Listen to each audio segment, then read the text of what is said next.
That is kind of one of Ukraine's superpowers, is they don't wait for somebody at the top to tell them what to do. We both quit our jobs in the U.S., sold our house, and came over to Ukraine, and they just know this big, scary word of corruption. Governments can only do so much in terms of encouraging investment. At the start of the war, I promise you, nobody was thinking that there would be army of drones. As an American, I am conflicted about some of the support that has come into Ukraine. This is not just about Ukraine. They did not stop in Georgia. They did not stop in Chechnya. They have not stopped in Syria.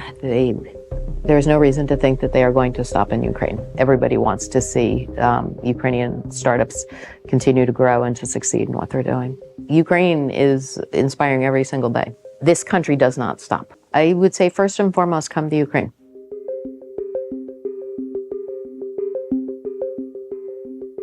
Hi everyone, my name is Julia Tymoshenko and you're watching the series Ukraine Through the Eyes of Others by Ukrainer, where we talk to different political experts, people from different fields about their perception on Ukraine and the Russian invasion against it. And today our guest is Deborah Fairlamb, a founding partner at the Green Flag Ventures, a venture capital firm focusing on tech products in Ukraine, founded in 2023. Deborah has an extensive corporate, entrepreneurial, and government experience across different countries, and she's been living in Ukraine since 2015, if I'm correct, specializing in investments and business development in Ukraine. Deborah, welcome. Thank you very much. I'm glad to be here with you this morning. So before we start in and dive into business, Ukraine, and your professional experience, I'm curious, when did you first come to Ukraine and what was your first impression? So I first came to Ukraine in 1999. I actually married a Ukrainian in the United States. I grew up in the U.S. in New Jersey and met and married a Ukrainian there. So the first trip here was to visit his family in 1999. And so Ukraine was a very, very different place than it is now. But with a little bit of hindsight, one of the things that's very interesting is it's something that I sort of gauge and can sort of watch the progress of exactly how much Ukraine has changed and has grown. So that was the first entree. But I really actually first moved here in 2007. We both quit our jobs in the U.S., sold our house, and came over to Ukraine in 2007. It was a couple years after the Orange Revolution, and there was just an enormous amount going on, particularly in finance and banking, and both of us were in that industry. And so we had made the decision that we wanted to both come over and support what was happening and to take part in what was happening in Ukraine then, and also to give our daughter the chance to spend time and grow up in Ukraine as well, so she understood both sides of her heritage. Well, 1999 is the year when I was born, so I was like... Okay, well, I know it's scary. I hate saying years because your response is not unusual here. No, but like it's definitely interesting because I grew up watching this change, but I wasn't as mature to actually understand everything that was happening back then. I'm curious, before coming to Ukraine, because you said that you don't have any Ukrainian heritage or background, what kind of idea you had about it and about this region at that time? Yeah, so it's funny. I've actually sort of thought back about this a little bit. I grew up reading a lot and was very interested in history. And so I actually was always sort of aware of the Soviet Union. So I grew up a bit earlier than when you were born, and we were still in the middle of the Cold War. So this concept of the Soviet Union was, this big monolith that was there that nobody quite understood. And I actually found, much later that I had been collecting things about the Soviet Union back even when I was in high school. Although when I went back and looked, I realized most of the stuff was actually about Ukraine, not about Russia, which was kind of fascinating. The perceptions that, it was just a black box.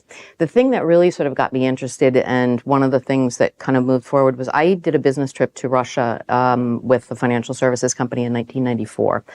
And so this was after the collapse of the Soviet Union. And the thing I think that really struck me most was just this constant thought of how does this whole set of countries, this entire monolith, how do people just pick up their lives when all of a sudden the world they thought as it existed one way suddenly didn't, and now we're not doing that, we're doing this. And the fact that I know the transitions were not easy. I mean, there's no sense of that, but there was not mass revolutions. There was not, all kinds of collapse that could have been from a society where they stopped paying salaries and all of these different things. And so to me, it was just sort of this fascination with how does such a huge number of people pick up their lives and figure things out and move forward under such an extraordinary situation.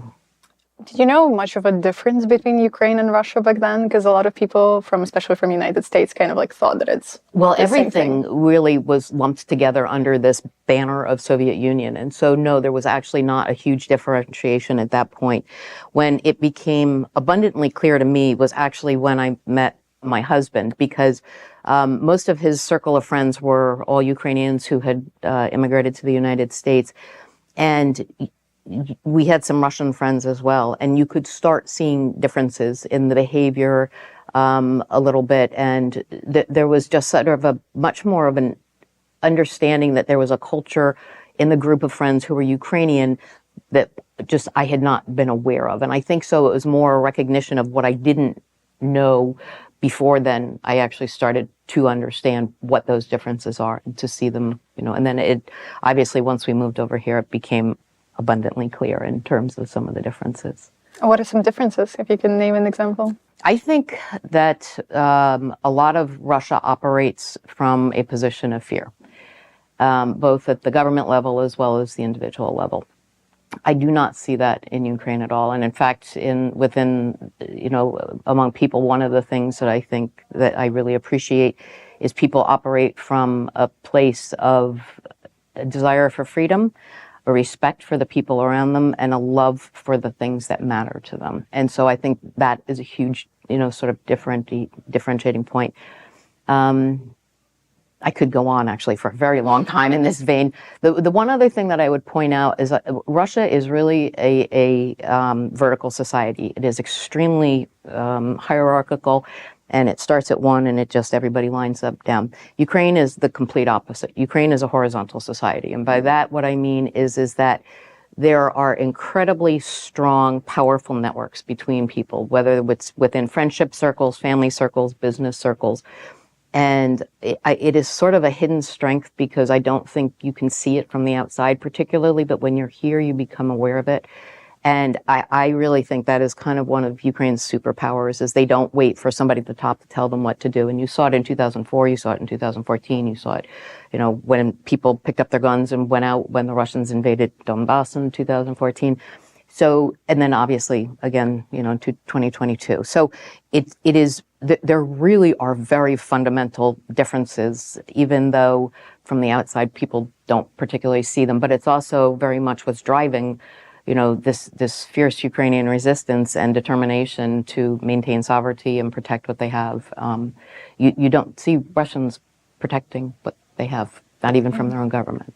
And so that's just the two big ones I would actually just mention, I guess. Yeah, that's actually very interesting that you pointed out about this, like the structure of the society between Ukraine and Russia, because when I was in the US and I met friends, people there, and they would always think that because of communism, community and kind of this sense of group was very strong in Russia. And actually I had to explain to them, no, it's actually very individualistic. You kind of you stay quiet and you don't talk and you don't actually do anything. And in Ukraine, on the other hand, we have this society that actually gets together and gets the job done. Very much. You lived in Georgia for some time. I did. And worked in banking there. Mm-hmm. And if I'm not mistaken, you moved there right before the Russian invasion of Georgia.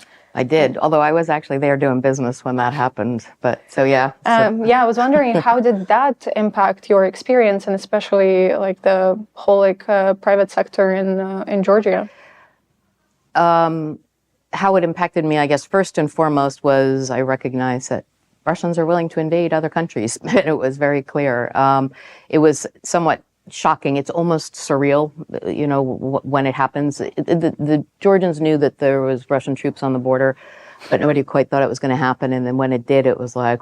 Reminds you of something? Yeah, so exactly. Because really there is something, I think, in people's minds now that this just so should not happen. It is just so against the norms, the international institutions, rule of law, as well as just a sense of what is morally right. And, this is just we should not be living in a world where one person with crazy imperialistic powers is able to mobilize an entire society and invade another one. But here we are nonetheless. So in Georgia, the situation in Georgia was much different. Obviously, they were a much, much, much smaller country. They just really did not begin to have the resources and the manpower in order to be able to sort of stop. I suspect there was a flurry of phone calls that went on that morning. The Russians actually only stopped about 40 kilometers outside of Tbilisi. They had come through Gori, laid siege to Gori, then were on the road, and then they stopped. In the context of impacting business and how do you respond, I think one of the first things that we learned was that you immediately get on the phone with all of your clients and you tell them what's happening. The worst thing for business is people operating in a vacuum. And I think it's actually also one of the things that Ukraine has done that has been really, really, really important is putting information out there. Zelensky and the whole entire senior team, being accessible, doing videos, because when you are conveying information, it is a way to alleviate fear, especially for people who are far away. So, and within the context of business, it's the same thing. You share information with your clients, you let them know, what is happening, that their deposits are safe and that sort of thing. So within that situation, the Russians withdrew, went back just up to Abkhazia where they were, and then business just continues. Yes, there was now a chunk of the country that was occupied, but for the rest of the business, you just move forward as best you can, because in some situations, that's all that you can do. At that time, you also kind of were involved in a new Ukrainian context. Did you see any differences in how the private sector was developing in Ukraine versus Georgia, as two countries kind of getting out and, still having this hand of Russia inside? Yeah, that's a great question, actually. That's a really good question. Thank you for asking that. So there's two things. So one, the Georgians early in the Saakashvili administration were really aggressive about making massive changes. So what happened when Soviet Union collapsed? Both countries, in fact, all of the countries, inherited all of the structures. So it was the laws, the regulations, the processes, the mentality. So just because you take one name away and put another name on it does not change what is behind the fabric of daily life. The Georgians decided to kind of rip that out much sooner. So it was back in, I guess, 2005, 6, 7, when they really were super aggressive in the changes that they were making. So they fired their entire police force, the entire country's police force, in one day, just to be able to get rid of the corruption that was there. They fired huge numbers of people out of the university system who were involved in the patronage buying. They took their old tax structure that had been similar to Ukraine's, in that there were something like 70 taxes on the books. They took them all out. They made 6 flat, easy to understand taxes. So by making these really fundamental reforms, what they did, and then talking about them to financiers, to politicians, things like that, they shot up the ranking table of something called the World Index of Doing Business, or the Global Index of Doing Business. And what that measures is how easy is it to do business in another country. And it is one of the first go-to things that people will look at if they're considering expanding into another country. So Georgia made this astronomical pop up the rate. Really, they went up to 6th easiest place to do business in the world at one point. That was probably around 2008, 2007, 8, 9. So that really helped in terms of a certain trajectory for growth. Ukraine did not do a lot of these things. They have been much slower. And, a lot of the talk was that it is, it was 10 times the size of Georgia. Literally, Ukraine at 40 million, Georgia's got 4 million. It's a much, much, much bigger territory. You've got, so many more oblasts, and it's much more diversified. So with the fact that a lot of these things had not changed dramatically, there was not this huge spike that was sort of internationally recognized. Now, all of that being said, Ukraine has much, much, much bigger base for business. It is much more diverse in the business it can offer. It has much more highly skilled people. Not that the Georgians are not highly skilled. They're terrific people, but just the number of people here in Ukraine across different industries, whether it's ag, metallurgy, machinery, call it intellectual or creative sciences, things like that, and also within technology. So Ukraine's got a bigger possibility for growth longer term from just the sheer size of the resources and the people that Ukraine has. No country. There's often a lot of times comparison of that Ukraine is not doing as much as Poland, or this country is not doing as much. But every country is starting from a different base, and so growth trajectories are not similar along a time pattern. When we look back in 20 years' time, and we see that Poland popped, after the end of the Soviet Union, that Georgia popped in the early 2000s, I have no doubt that we'll see the Ukrainian pop, once this war ends and Ukraine really kind of finds its footing and is fully oriented towards the West. People now know Ukraine. People understand Ukraine. There is much more integration with Ukraine, with the West on so many levels than there were before. And longer term, all of these are absolutely going to work for Ukraine's benefit. Yeah, Ukrainians themselves love to kind of like think about the past time and thinking like, oh, if we would have done this like one thing differently, we would have been in a different place. But I think it's a very kind of tricky. I think that's human nature. And I also think that there's a little bit of danger in that, both for an individual as well as for a country. You can look backwards to a certain amount and to say, what can I have learned? But as soon as you go down that rabbit hole of I should have done something differently, you're trapping yourself in the past instead of looking ahead. It is really much better to just say, it is, this is where we are, look at it clear-eyed. Do I wish things, were different? Yes, I really don't wish the Russians ever crossed the Ukrainian border. I can't change it. It doesn't matter. So I'm going to just do nothing but focus on the future and, on the present and the future. Yeah, that's a great mentality. I think one of your big roles in Ukraine was in Ukraine Invest, a government kind of like office for promoting investment into Ukraine. What did your job entail there? So there was a team of, I guess, we started with it's probably 7 or 8 of us, and then it grew to eventually more than 20. But the idea behind that office and the role of that office is really kind of being a voice for Ukraine to the outside world. So it's about publicizing business opportunities. It's about making Ukraine more understandable for people who want to come in. Most countries have investment promotion offices. This was not a unique thing here. And in fact, when this office was started, it was a really good thing because at that point, Ukraine was just starting to come out of the impacts after what happened in 2014. There was not much going on here in 2015, but even by the beginning of 2016, you could see things were starting to pick up again. And so when that office was rolled out in 2016, it really became kind of a place for people who were doing research about Ukraine, where it was an entry point. And it was also a place that they could then multiply, or amplify the voice or information about Ukraine out to the world.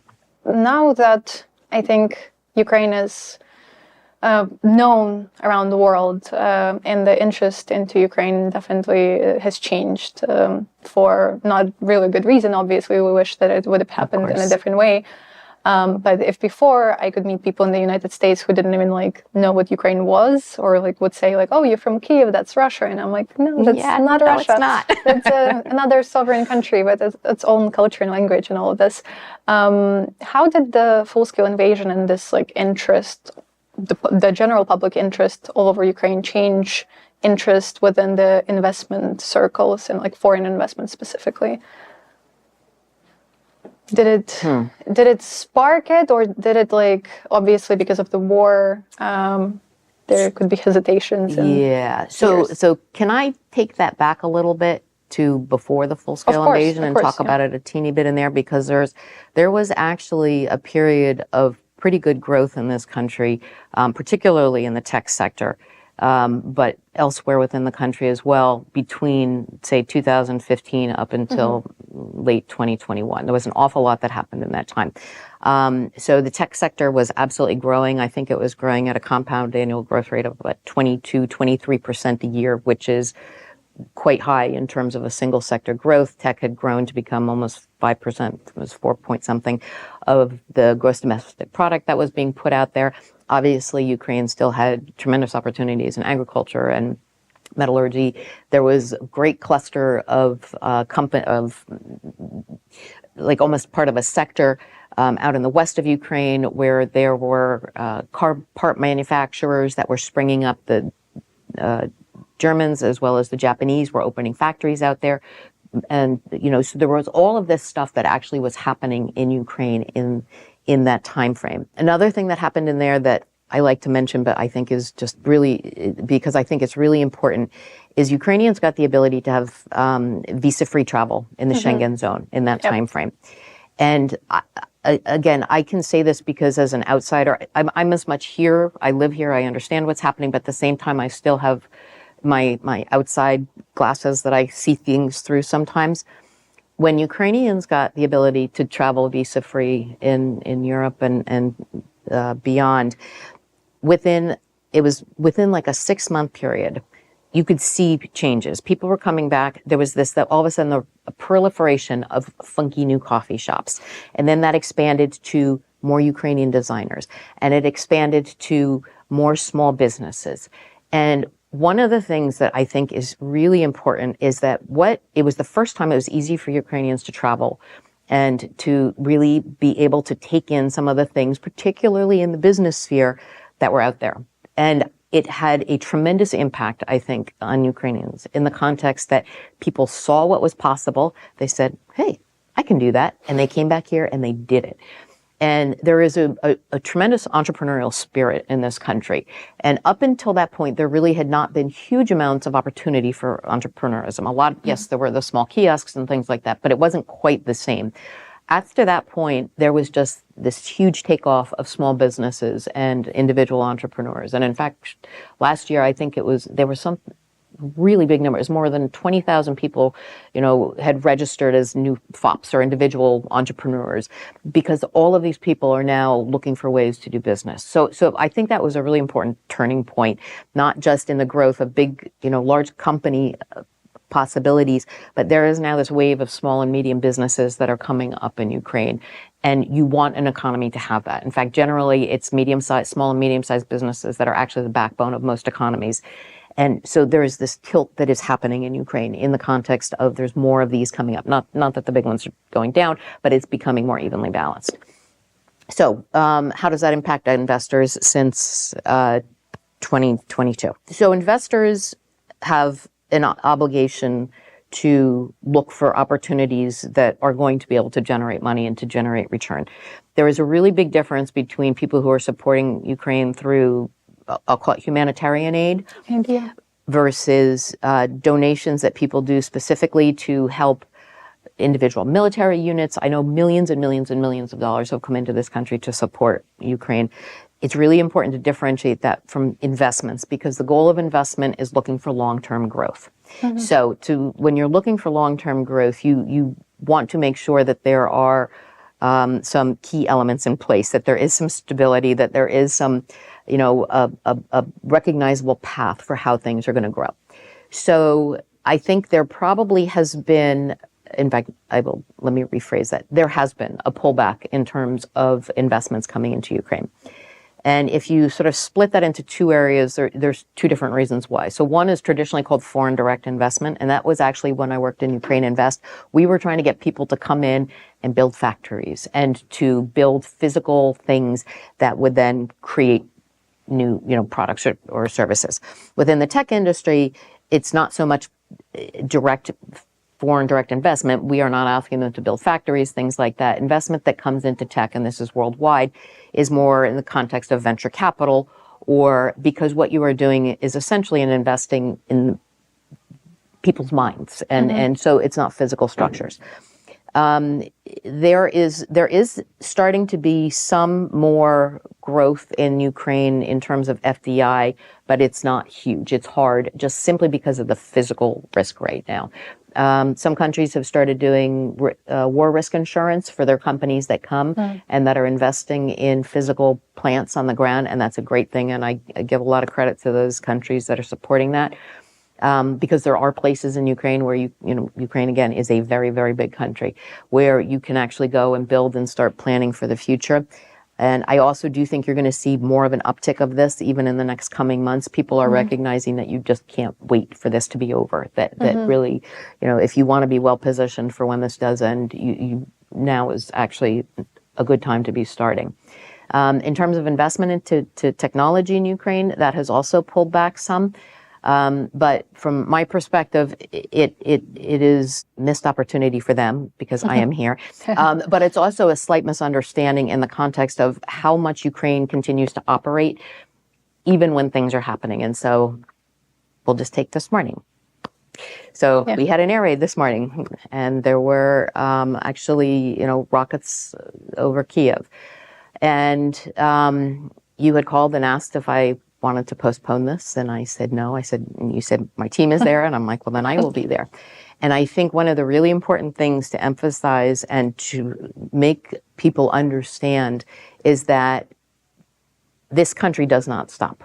It does not stop. And for something like technology where there is not a physical plant to hit, people are already extraordinarily well adapted to doing business under trying circumstances. And actually, it's not just this. The whole world learned a little bit under COVID and remote work. And in some ways, that actually prepared Ukraine, particularly in the tech sector, for being able to respond and adapt and pivot and continue to work. And so that's an important piece that I really would like people to understand, is that despite what they see on the headlines out in the West, there is still an extraordinarily vibrant, forward-looking, cohesive, determined, fierce focus on the future, on taking care of what needs to be done now and on the future, for where Ukraine is going. Yeah, about not stopping actually made me remember when we had no electricity for like days and weeks last winter. Luckily, this winter it's a bit easier because we get bombed, but we still have electricity.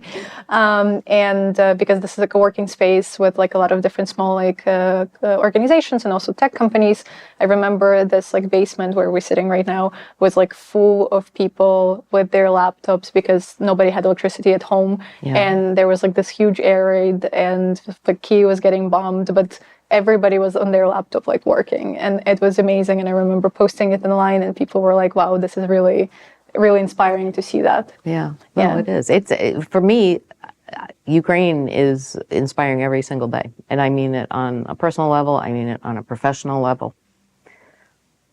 I mean, it's really incredible to hear somebody who's not Ukrainian say that, and very, touching. Well, I'm not the only one who feels like that. I mean, if you talk to a lot of foreigners who are here, a lot of people actually feel like it. It really, what is happening here is extraordinarily unique in terms of how much people are just, they take care of each other, they take care of their community, they take care of, they do their work, they support people at the front line. It is astonishing how much this community is so knitted together, especially at a time when you look at a lot of other Western countries right now that feel these incredible divisions of political left and right. And it honestly, just in terms of how you want to be in a place where humans behave at their very, very best, Ukraine does this on a daily basis. In terms of investment, because you've talked about how sort of like the war impacts different investors and in what they actually feel safer to bringing the money and generate growth and profit. What are some other risks apart, let's say the war? Obviously, the war is like one of the biggest ones that some people that like still see in Ukraine. Do you mean particularly within technology? Within technology, within the country in general, whatever you feel like talking more. So I'll tell you what. Can we tackle the word corruption, because I would like to actually put this out here. So because I will tell you the truth, it's one of the first things that I hear about when people are asking about coming here, and the other thing is that it's still one of the things that people sort of continuously mention. And I have gotten to the point where when somebody asks me about corruption, especially from the West in Ukraine, I ask them what it means. And quite frankly, most of them actually have no idea what it means. They just know this big, scary word of corruption. If you ask most Ukrainians what corruption means, it is somebody who is in a position of power who is taking advantage of that position for personal gain. That really is not largely the fear of most Westerners coming in. What Westerners coming in is that they don't want to be shaken down, they don't want to be hit up for bribes, things like that. That kind of corruption did exist in Ukraine. It was absolutely terrible under the Yanukovych administration, but it has continued to drop off. And they have put mechanisms in place. There's the Business Ombudsman Office. There are now people within a lot of the regional administrations to be able to help, deal with those kind of things. So the conversations around corruption are sort of two different conversations that are happening. And I know Ukrainians in civil society feel very compelled to call out corruption whenever it is. And it is done as a way to not let things slide, to not let people fall into that pattern of it. And so it's extremely important on one hand, but the flip of it is that the West picks it up that the Ukrainians are talking about corruption all the time. And so they say it's very corrupt. And it really, I'm sort of bringing this up because it's sort of a bad, vicious cycle. And I actually spent one afternoon, on Google looking for different words. I'm like, help me define corruption, and split it out between the version that the Ukrainians are talking about and the version that the Westerners are worried about, because they're really quite different things. And there is also just the fact that Ukrainians bring this up because they don't want it to slide, but that makes it sound like there is just nothing but corruption in the country, when that is actually not the case. And I have to say also, most other countries don't talk about corruption nearly as much. There is not the civil society impetus to talk about it. And so just in terms of the sheer but that also doesn't mean there's no corruption. Yeah. There is corruption everywhere. I promise you that. Yeah. And so it's an imbalance of talking about it and a misunderstanding. So I just wanted to lay that little groundwork, because they're really, there has been a tremendous drop in challenges that foreigners coming into Ukraine would face in terms of corruption. I remember actually when I first came here, I used to drive around and my ashtray was stuffed with Grivnia notes, because whenever I got pulled over by the traffic police, I would just, I would hand them my driver's license and wait, and they would come back and they would look at me, and then I'd hand them 20 Grivnia, and then off I would go. 20 Grivnia? Wow, that's not a lot. No. This was back when the Grivnia was, I think, like, it was like 7 to the dollar or something like that. It was still not a lot, but still. Yeah, it's very interesting that you had those like two differentiations between like how Ukrainians and the Westerners think about it, because if you like call it like somebody being in a position of power and abusing it to gain personal interest, personal benefit into it, like if you look at a lot of Western politicians, you're like, do you guys not have corruption? But we do. Yeah. So definitely, and then we can obviously talk for ages about all the Russian money within the. Well, that's right. That's a whole other sort of level of things. And, different structures in the West. In terms of government policies, you named DIA. You named like a lot of these bureaucracy things that Ukraine managed to eliminate in the last couple of years, even before the full-scale invasion of Russia. What are some other things that you maybe see that Ukrainian policies around bringing foreign investment, or just like making this environment more favorable for foreigners, is still like lacking maybe? So it's, believe it or not, it's governments can only do so much in terms of encouraging investment. They really can, because at the end of the day, these businesses are looking across the world for the opportunities. They're going to look for the places with, low tax base, supply of people, supply of parts, proximity to the markets for their products. There's a whole raft of things that people are taking into consideration. Ukraine actually does have an awful lot that they have done in terms of trying to make things more investor friendly. Ukraine Invest is still there. They are still working to support investors who come in. There are actually a lot of initiatives in the individual regions about helping to bring investment into the region, and about really helping people understand what are the opportunities, what are the things that distinguish them or make that, their particular regions stand out. So in the context of where things are right now, I think the government is doing as much as it can the biggest risk is still just the physical risk at some level. And until that is eliminated, it will be hard to, get past certain barriers when people are looking across the board. For some of the partners, countries that are moving businesses in, the Germans actually have announced a couple of very big foreign direct investments. There's a couple companies coming from other neighboring countries who understand Ukraine, who are able to assess the risks, who are able to come in, meet people, look at things on the ground, and are making a decision to invest here. But it's really because they have taken the time to come and to look and to figure things out. Ukraine is a much easier sell for people when they are here. It's really hard to sell for people, in the context of somebody who has not been here. Just right now, because so much is distorted just by the media headlines, and they are so not representative of, the unoccupied part of Ukraine. It's such people have a lot of trouble understanding how much, of what they see is concentrated in the place where the fighting is at its worst, but then how much is happening in the rest of the country. So the best thing to do is to get people to come over and to get them to see for themselves. And that is usually an eye-opening experience for people.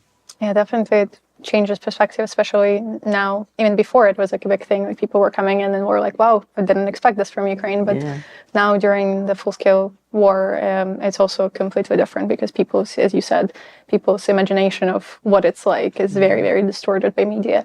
You also worked with the Ukrainian National Startup Fund. And it's a great government initiative that is meant to sort of foster the startup field, specifically support pre-seed and seed startup and support the tech ecosystem. So I imagine you have like a good kind of like idea of what's the innovation ecosystem looks like here.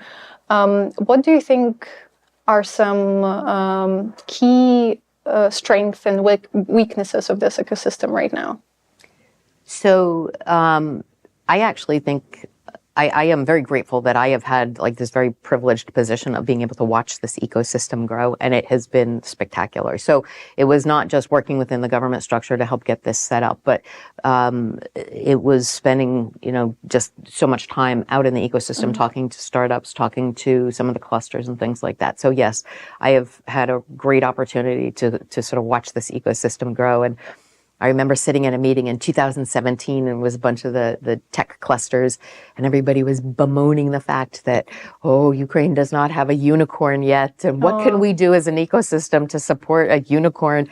And again, it's like, okay, we can't do so much as an ecosystem. They just got to keep growing. It just takes time. And then the following year, I think there was the first 2 Ukrainian unicorns. And then the next year, there was another 3. And I think we're now at 8 companies that have hit unicorn status. So in the context of both startups as well as we'll call it the broader ecosystem, some of the strengths are sort of, we'll call them some of the standard ones in terms of this is a country of really smart people. There has been a tremendous focus through the years within education on mathematics, engineering, computer science, and it's very hard to underestimate the importance of that kind of thing, especially within business and technology, because building a tech company is not easy. It takes a lot of patience, perseverance, a lot of teamwork. It takes time. But the qualities and characteristics that make the most successful companies, which includes strong teams, strong product, good engineering, Ukraine has all of that stuff down. And so it's just kind of a joy to watch. I think one of the things that I wouldn't even necessarily call it a weakness, but I think it is still part of the growth pattern that both companies and the ecosystem are going through. This is going to sound strange, but one of it is a style of communication. Ukrainians have actually quite a different style of communication than particularly Americans, and I put the Europeans in the middle. So when you sit down and you talk to a Ukrainian, you are likely to hear about the backstory of whatever is happening, about who, what else was involved, about where the idea started from, about how long it took them, where they went to school, that kind of thing. So people here give more context to an answer. Americans, on the other hand, want the Specific. 15-word answer. That really, it's a very different way. And the only reason I point this out and why it matters is because one of the biggest things that we hear from partners or foreign investors or other, before the war anyway, VCs that had seen Ukrainians pitch, was that Ukrainians were actually not specific enough about exactly what they were doing and exactly what the benefit was. And so what is the tendency here to share more information, to give people depth and sort of context, over there really does not work. And it's one of the things that in the context of working with companies here that I have continued to try to help and hone is just really the need to be super on target with your messages, because literally people and VCs just, they don't have the mental bandwidth to listen to the stories. They just tune it out immediately. And so then sometimes nothing is getting heard. And Ukrainian companies have been absolutely getting better over the years in pitching, in doing their decks, in being really concise and specific, and really teasing out and highlighting the things about what they're doing that is so special. So I think that's one of the first ones, is just different styles of communication. And again, Ukraine is getting better at it, but it's still on the curve. Then the other thing is just not knowing what you don't know, like when you're going into a new market. And that is not a Ukrainian thing. It's a thing for anybody. Any company from a country that is going into a new market has a learning curve in terms of figuring out slang, systems, acronyms, processes, rules, regulations. So it's just part of it. And I think, again, just because some of the Ukrainian companies hadn't spent as much time outside or in other countries before going out, they hit maybe a slightly steeper learning curve. But people, once they're there, and get their traction, do really well. I have been blown away by how many Ukrainians are actually in the American ecosystem, just over the course of the last 2 years, in terms of working networks to find things and to set this fund up and to, look for investors or advisors or mentors, things like that. I come across Ukrainians all the time now, and it's really a cool thing in terms of recognizing, that once they are there and they, have that thing, they have absolutely no problem integrating and just becoming part of the bigger fabric of what is going on. That's amazing. My actual next question was going to be about the common mistakes that Ukrainians make when they enter the new market, specifically the West. And I think the mentality and the communication style is definitely the big one. Yeah. Is there anything from maybe business perspective, like tech development, that maybe still is different between these kind of the Western market and Ukraine? Not exactly. I think one of the things I would say is that there really are some very remarkable ideas that we are seeing coming out of Ukraine, particularly in some of the spaces that we are looking to invest right now. Ukraine is doing some just unbelievably innovative things.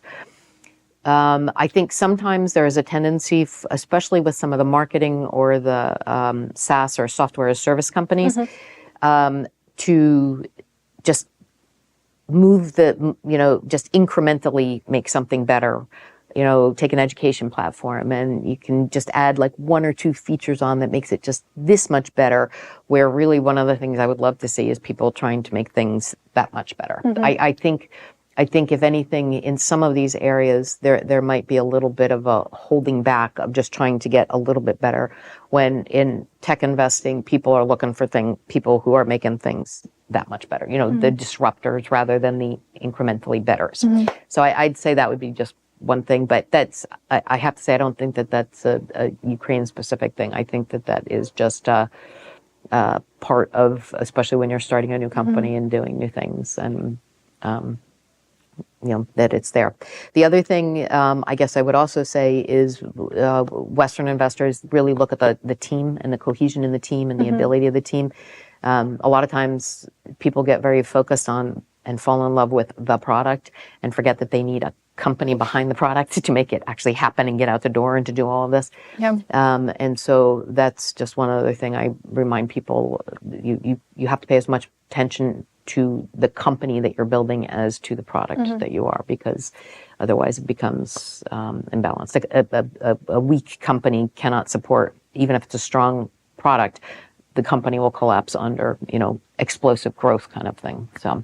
Yeah, about you said about the team, but what about leadership? Like that individual that kind of represents. Yeah, that how always important, matters. Always matters. Yeah, it definitely does. And there's sort of the three. You really need somebody who is brilliant in technology. You need somebody who is really good in marketing and telling the story. But you always need also somebody who is a leader and a visionary. And sometimes that leader can be one of these other two people. So it's sort of a balance of the characteristics among people. But at some point, somebody is going to need to focus on building the company, not just on building the technology. So. What are some Ukrainian startups whose story or product do you find interesting or fascinating? That you can't name. I'll tell you the truth. I feel a little conflicted about that because there's I do not want to sort of pick favorites. I think there are, again, there are Ukrainian companies that have done really, really well, hit unicorn valuation status. Yeah. There are a lot of companies that have really become kind of seamlessly integrated into, the West to the point where people don't even recognize that they're Ukrainian companies, and, whether it's MacPaw or Grammarly or some of these things. I sort of don't pick favorites in terms of, I really am pretty much across the board impressed with what I see in the context of the companies and the ideas that are out there. And again, we are looking for companies much earlier on the spectrum. We are not looking to, the ones that are already up and are already out the door are doing just really well on their own. And even those that are kind of in the, there's a whole cohort of companies that are out there that are not, fully on the radar of everybody yet, but that you can sort of anticipate they're going to be out there pretty soon because they have just found traction in the markets that they're in. And it's across the board. There is some green tech, there is financial tech. Ukrainians actually make some really good fintech products. So look at like Monobank. Monobank is an extraordinary, you don't think of that as a tech startup because it's within financial services, but they drove that business because of really smart technology on the back end. And so that's kind of a cool hybrid, in between business. But yeah, really the whole arc of the ecosystem is interesting just to kind of watch. Yeah, I think if anybody has ever used a Ukrainian bank and then some American bank, like I'm talking about the app specifically, like knows the pain of it's a wildly different experience. And I think like I'm used to Monobank so much that I like expect the same like level of ease and service. Of any kind of like financial things that I need in my phone, and then you go to Europe, open a European bank account or American bank account. You're like, oh, what is a check? What is that? I know. So, do you think that it's because Ukraine sort of had to build everything from scratch way later when the technology already has been developing in a larger speed, that it's like easier to build a new thing rather than innovate an old system like it's in the much US? Easier to build something new than to innovate an old system. That's actually a recognized thing. And in fact, like within telecommunications, they even call it leapfrogging, that you don't even bother trying to update or upgrade earlier versions or systems or things like that. You just can go out and build something new. Banking has definitely been one of those spaces, telecoms, but it is a way to grow without the painful legacy systems and all the challenges. So I had come out of this is just kind of a funny backstory, but I'd come out of two very big banks in New York, having worked there before I came over here and ended up working within the bank in Georgia. And I was shocked to find that the systems, now granted the size and scale are much, much, much different, and it's easier to do things in smaller banks, but the technology in the Georgian bank was actually much easier to use, even on the back end for running reports and understanding things than the banks in the U.S. were. And again, it was just because they were able to kind of leapfrog rather than dealing with all the old legacy systems and trying to figure out how to make all of them talk together. So it's not a bad thing at all. And in fact, it can be an absolute advantage to Ukraine that it's actually at a point now where it is creating new and leading technology. And again, just to go back to like D and what they're doing there, there are other countries that are actually now looking at, buying the sort of the back end structuring of how it works to be able to use in other countries just because it's been so successful here. Yeah, so. I definitely think we can offer a lot to other countries in the world from our tech innovation and specifically in the kind of digital field. How do you think Ukraine can foster that cooperation, connection between the international tech ecosystems? Keep building really good things and letting the world see it. That's all you have to do. No, I'm not kidding. It's not sort of a mystery. I mean, really, Ukraine is doing all the right things in terms of thinking about how to solve its own challenges and problems. And if you do it well and you do it in a manner that's easy to use and transparent and cost effective, you almost don't have to push it. You are going to pull people in to say, holy cow, that's amazing. And also the country is doing the right things in talking about, what it is doing through some of these different technologies and how it can make changes. And in a lot of ways, we are still, I think, sort of still on the cusp of a lot more to change in terms of what's going to be, transformed and how digitalization is going to make differences. AI is a big AI in and of itself is neither good nor bad. It's how people use it.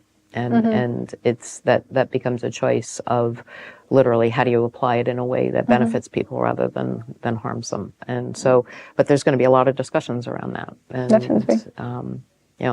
I've already heard a couple of Ukrainians talking about, okay, we need to build something that can, sort of scan AI to show when AI is surfacing incorrect information. I mean, they were already thinking ahead to, okay, what are the problems going to be? How can we solve them? To combat. Or disinformation, things like that.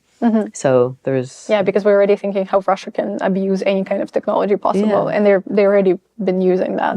Yeah, but Ukrainians have also been good at countering and coming up with, different ways of doing things. And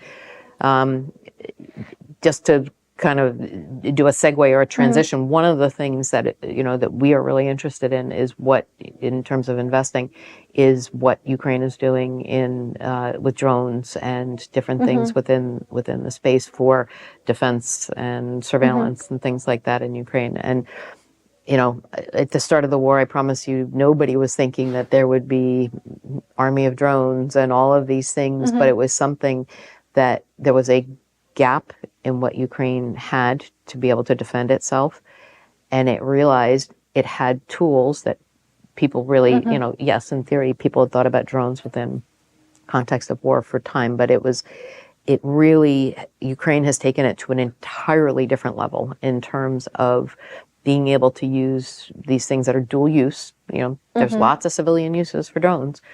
And figuring out how to protect themselves and gather the information they need and things like that. So again, it is invention that is driven by necessity and smart minds and a desire to problem solve and desire to protect itself. Yeah, for me, the biggest kind of discovery of the possibilities of defense tech was actually the sea drones and how Ukraine uses them. I think that surprised the Russians too. That's great. Apart from drones, do you see any other disruptive technologies within the defense tech sector that you're personally curious from an investment standpoint, So we are looking at things in what's called dual use space, and so it's something that can have a military application, but can also have civilian or civilian life application. We are not investing per se in ordnance or things that go boom. We, what we are looking for are, things in that. So it's not just drones. There's actually some really interesting things that are happening with optics, with use of AI and machine learning in data gathering and ascertaining information patterns and predicting. There are sort of new things that are coming up in terms of the optics and just sort of various different components, navigation, that are maybe parts of some of these things, although they're not just drones. There's absolutely other things that are there. So it's not just like a single big product. It's actually sometimes the components within the product are really interesting as well. So it's there is definitely a lot that we are seeing that is interesting out there right now.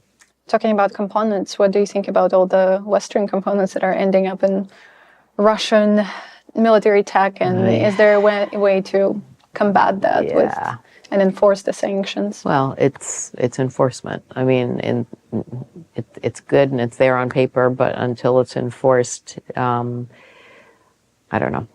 I as an American, I am conflicted about some of the support that has come into Ukraine. I am very grateful that, for what has been sent.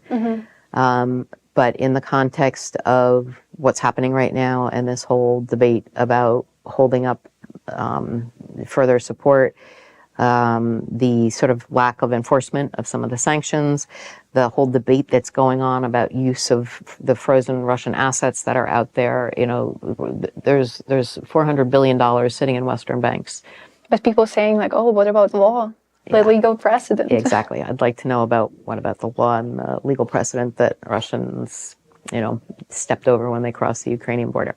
So, and again, this is me as an American speaking, that I have some really conflicted feelings about the fact that I understand Americans don't want to have boots on the ground, but that's not what this is about, and that Ukraine has never ever asked for that.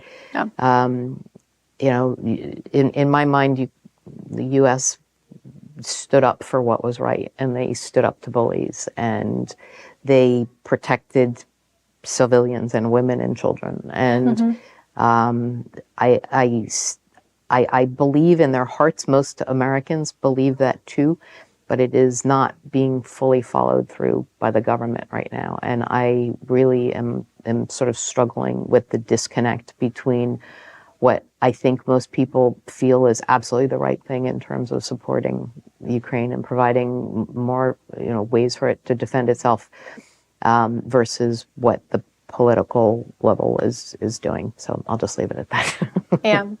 And it's also kind of frustrating that sometimes some people see us as sort of like a charity, like their aid is just charity. And not just, honestly, I think that's a crazy narrative. The United States has spent less than 5% of its defense budget. So we're not talking the overall budget, we're talking 5% of its defense budget.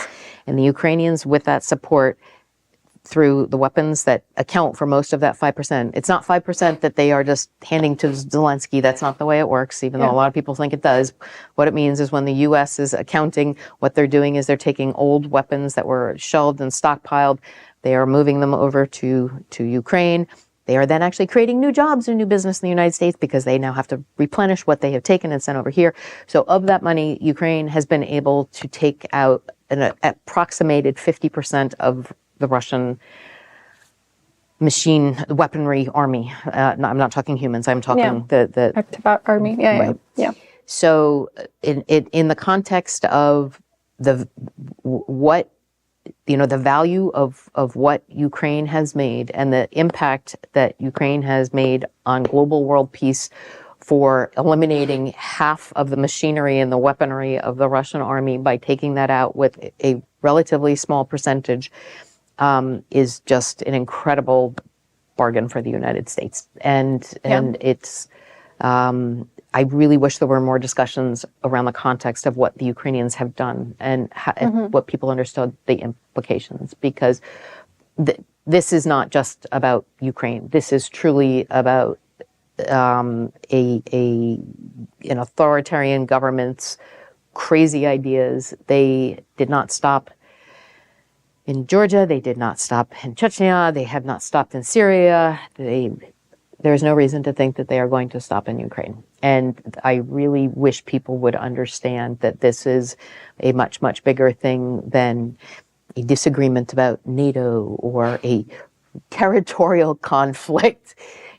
All of these euphemisms that people use that really just indicates whenever it comes out of somebody's mouth, I just think they actually don't understand what's happening. Yeah, but even in terms of defense technology, Ukraine has become like a great testing field and has proven that technology is far superior. We see the whole conversation about Kinjal missiles and that they're non-beatable, not interceptable. And suddenly Ukraine has Patriot that also has been in discussion for so long about being transferred to Ukraine or not. And now it's, probably saved us this morning as well. Yeah, no, I'm aware of that. I know. And it's quite incredible.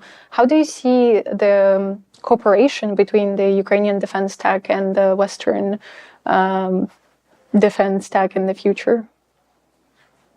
So I think that there are a lot of people and a lot of ministries and departments of defense who are watching what is happening in Ukraine very carefully.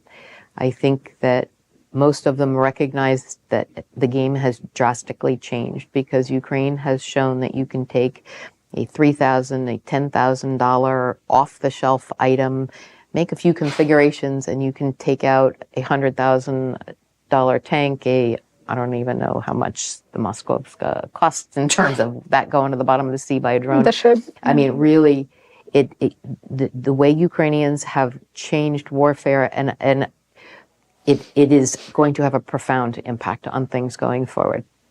I don't know that there's, I think there's a lot of discussion now that defense tech within Ukraine could be a major pipeline source of a new sector, essentially. Ukraine had a defense sector before, but this one is very, very different. And it's not consolidated under the old, Ukrbom banner that also focused largely on the heavy machinery and things like that.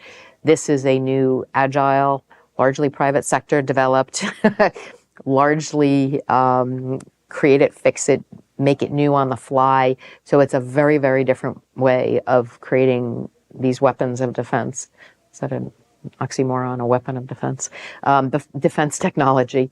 So I think that it will put Ukraine in a very unique position actually going forward, because you are absolutely right. There is nobody in the world who understands how this works, what the challenges are, including things like electronic warfare and jamming and spoofing and all of these things that are happening every time you put one of these drones up in the air. Ukrainians know better than anybody else about how to respond.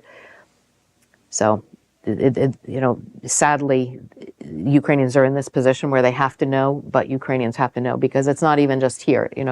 When Hamas invaded Israel, one of the things they did was they sent drones and they took out communication towers, and it was all of these tactics that are very, very reminiscent of what the Russians are using out on, Ukraine's territory.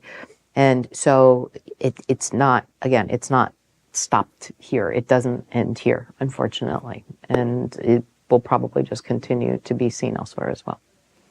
And I think we're going to be wrapping up soon. So I wanted to ask you more about just starting a VC during the war in a country. Don't your partners or business friends back home think that oh my gosh, this is a crazy idea? Or do they actually look at this? You talk to my mom or my dad. No. So I have to tell you the truth. I mean, I have lived in this space for a long time, and I have done actually a lot of work consulting for some of the international development agencies. That put me in a position personally where I did not do much investing, just because I was in roles that were I to invest, it could have impacts in terms of them not being able to get grants or funding elsewhere. Yeah. So I had kept a very neutral position. Yeah. Last year, I was introduced to Justin Zief, who is my partner in this project. And he had a a story that I both understood very well and made me realize he and I were utterly and perfectly aligned on this. So he had worked actually for the United States government for more than 10 years, got out of government service, started a cybersecurity intelligence company in the United States. So he built a company from scratch. They have done very well. They're coming up into round B funding.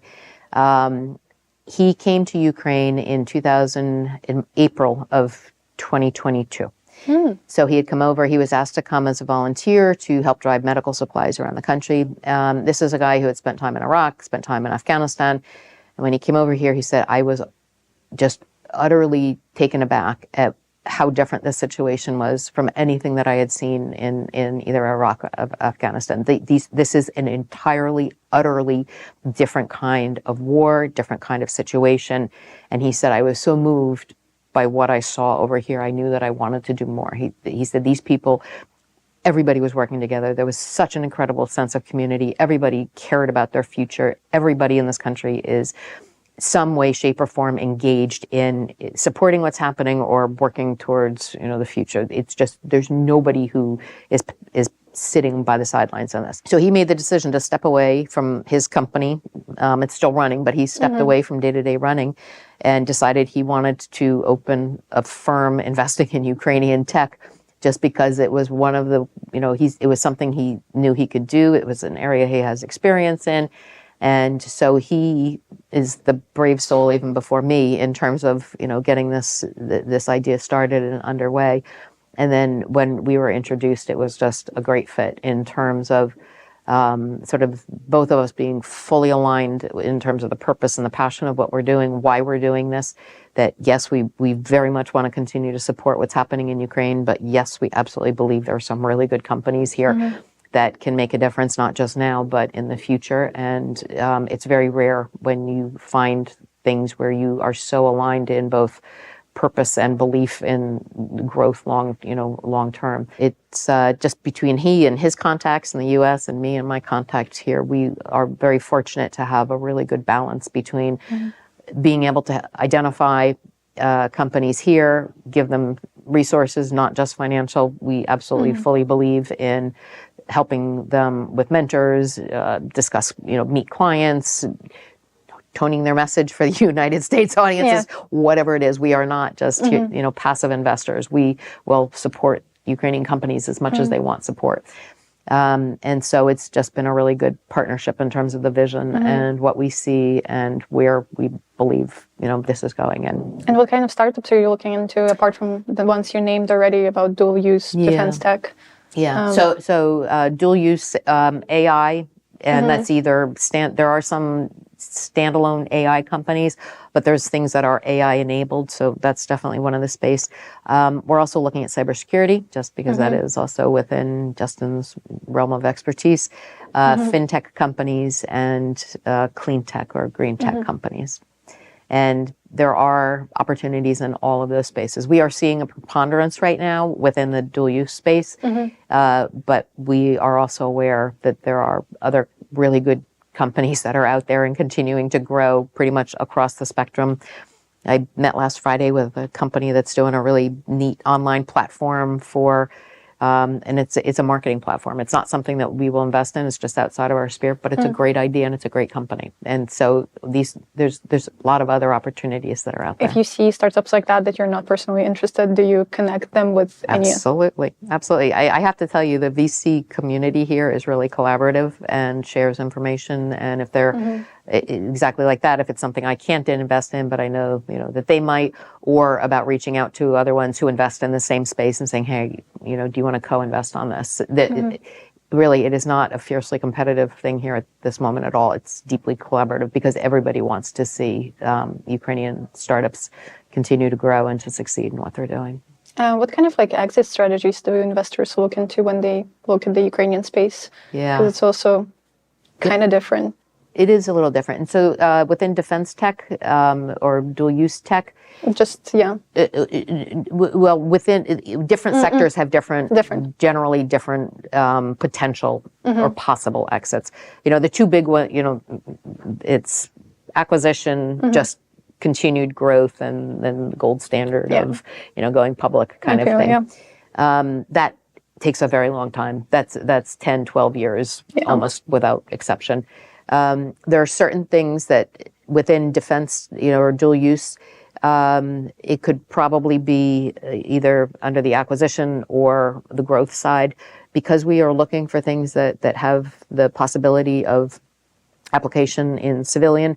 That sort of increases the two worlds that you can be selling into. So it's not just within to governments or ministries, but also into civilian application. It can be just some of the other uses for drones are patrolling airports, it's firefighting, it's emergency rescue. You can just go on and on and on. And delivery from Amazon. Yeah, definitely.